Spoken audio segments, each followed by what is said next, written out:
That's right. It's time for Catching Up with Carley, presented by Meijer. Today, I'm joined by WXYZ sports anchor, none other than Brad Galli. How's it going, Brad? Carly, the last time we talked, you had cool decorations, but you've really upgraded your home studio. I like how it looks. Thank you. I appreciate it. Art always says that I have broccoli behind me, but it's moss. Good. Just in case I need a little midstream snack. Yeah. Anyway, we're headed into this week, and this week kicks off the regular season for the Major League Baseball. How excited are you as a fan and as a sports anchor?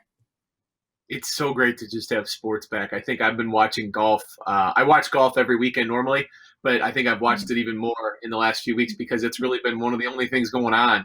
You can only watch repeats of former championships so many times. So I think that baseball coming back is such a great thing. I was watching the Cubs and White Sox go at it on ESPN.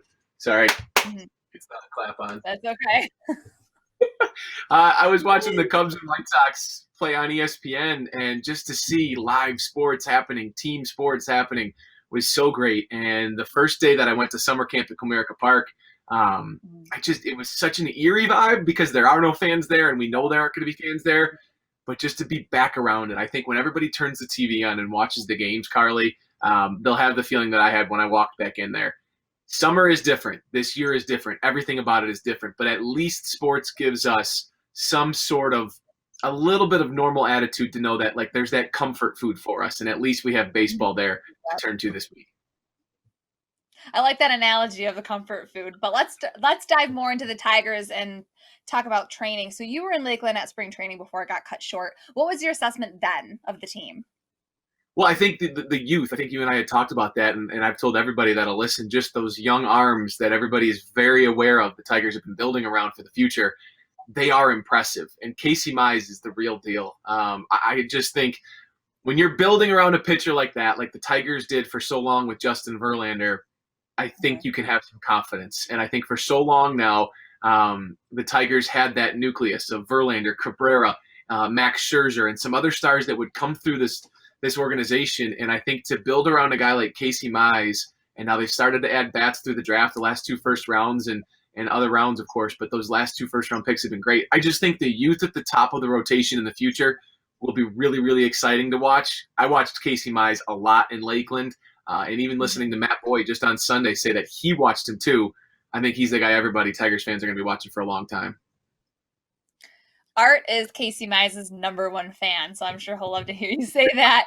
And then now they're in summer camp at Comerica Park. Are there any different takeaways you have from it now? Has anyone stood out now more than they did in Lakeland?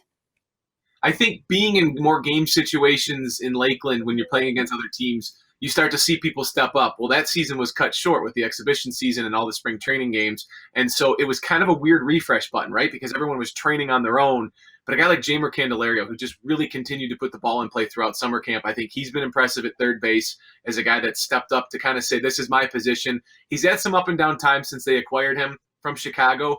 But I thought he was a steal his first year. He just looked like he had the makings of a guy who was an 8 to 10 year third baseman, a guy that would be a locked part of the lineup for so long. I think it's been good to see him. He's a good dude. He works hard. He's known that his job has kind of been in jeopardy for the last, I would say, year, because this team's bringing up a lot of young players. And so I think watching him has been cool. Miguel Cabrera is a name everybody's going to watch because of the career that he's put together. I think the fact that he came in, I think there was one picture. I was at the Rocket Mortgage Classic, and somebody goes, "Did you see this? Did you see this?" I had 6 different people show it to me of his like forearm muscles. Like he leaned, he got lean for spring training, and then he got even stronger and even more. Just I don't even know, old Cabrera-esque. I think in the time play. So he'll be a name that I know everyone's going to be watching as this 60-game season begins to unfold. Of course, can't wait to see the home runs he'll hit. So I'm going to play a little bit of a game with you, I guess you can call it. I'm going to throw out some names and hear what you have to say about them. We just heard you talk about some guys, including Cabrera. But now I want to get to someone younger. Riley Green, what do you think about him?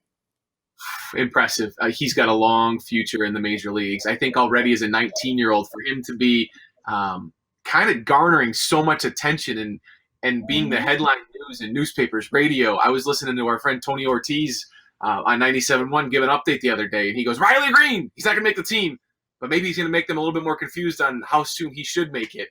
And I'm watching this kind of things. He's breaking his arm, almost jumping over the fence, bringing home runs back, and tagging balls out of play in opposite field territory. He's fantastic. He's the real deal. He said that the challenge for him really was to be more of a defensive player because he was viewed as just kind of a bat coming out of high school. And so already, Carley, in just a year and a half, he has shown he is more than just a flashy bat. He's a real deal. All right, someone else, another young player. Our number 1 pick this season, Spencer Torkelson. Man, a man. That's a grown man, right? He steps into Comerica Park for his first batting practice and just shows off that grown man strength. Ron Gardenhire said it immediately. You can just tell when the ball jumps off his bat. You can tell why he was the number 1 overall pick. You can tell why he was 1-1. To be a guy that wasn't picked out of high school at all in the draft, and then to make that jump to be the clear number 1 selection. He's mature. He's cool. Carley, I don't know how much you've listened to his interviews, but he's seasoned. I mean, a Pac-12 guy, of course, he's going to be in the spotlight a lot. Arizona State's got a fantastic program, but he and Casey Mize, I think, are just perfect building blocks for guys that are seasoned. They know how to handle the spotlight, and they're ready for the success. Torkelson, he's not going to make the team this year. We know that. We've talked about that. But boy, man, does he just give you hope for what's next. Torque, unleash the torque. I love it. And he's friends with Guy Fieri. I mean, who would have thunk? All right, and then moving on to Derek Hill. What's your assessment of him? Another flashy glove. Had a little bit of trouble staying healthy at the end of summer camp, but I think showed the Tigers organization, listen, when you have such a slim down time now to get ready for a season after there was such a big pause, I don't think it's a bad thing to do what Derek Hill did and to show that he can really make some nice catches and can be a guy that, listen, when they have this taxi squad and they're wondering who they're going to call up if somebody gets hurt, Ron Gardenhire said it repeatedly, injuries happen, Carley. You got a guy like Derek Hill sitting there in that taxi squad, and even down the road, too, if it's not this year, if you go, hey, he's going to be up for 2 or 3 games and we know what he's going to do in the outfield, let's see if he can get some at-bats in, too. I think it's only a positive thing. I think he's got a little bit more mileage on him in the minors before we see him up in Detroit consistently, but I think he definitely did himself some favors in this summer camp. No kidding. Okay, and then the confirmed starting pitcher for opening day, Matt Boyd. I love Matt Boyd. He's a good, really well-spoken guy, but what is some assessment you've had from the play in camp? Don't buy it. He's an absolute jerk.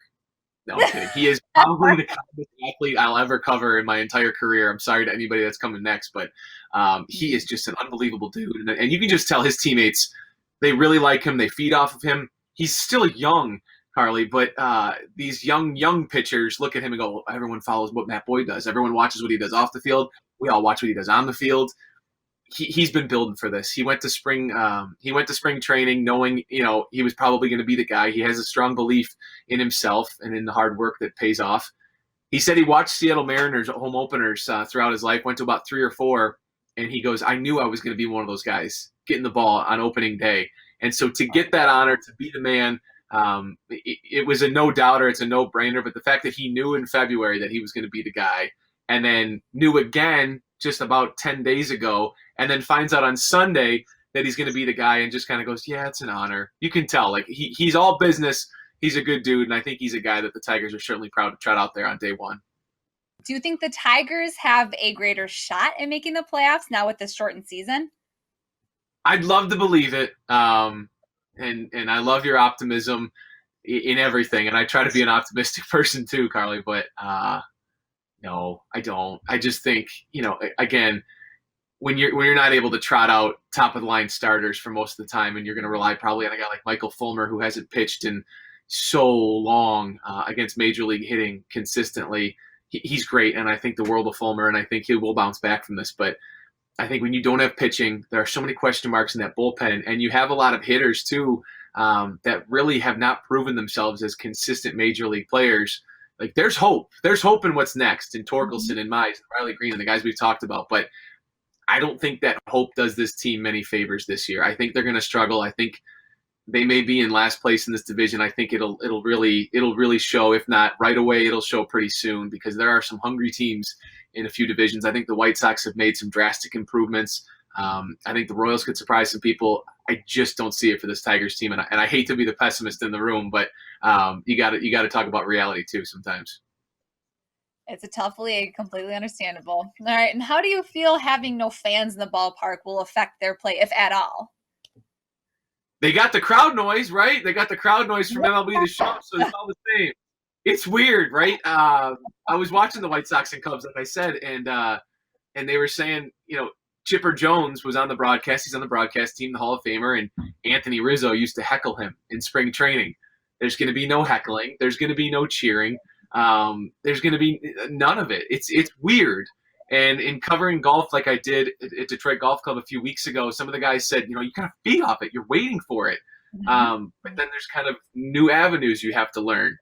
When they go out to stretch and they go out to warm up, they don't have to get out there a few minutes early because they anticipate signing autographs. So how does that change their day? When they leave the ballpark, there's nobody asking for an autograph because they can't interfere with them. When they're, getting out to the batting circle and fans are yelling or fans are talking, or it's all changing. It's all different. And I think like so much of what we're doing in our lives, we have to adapt. And I thought one of the most interesting questions that Gardenhire's been asked throughout this summer camp was, how will this pandemic affect not just the team this year, but this Tigers rebuild? And he goes, I don't know. I don't know if anyone knows the answer to that. Like, how does anyone know how any of this is going to affect the future when we don't know what the future is going to hold or how things will change next season? We could be looking at a similar situation for next year. So no fans will be weird, but they do have a job to do, and we know the money they get paid and that money down the road isn't guaranteed once their contracts expire. So they're going to go out and try to prove themselves. And I think that kind of speaks to what you were saying, that hopeful optimism in some of these youthful bats. Maybe they'll come out and surprise some people and give Tigers fans something fun to watch.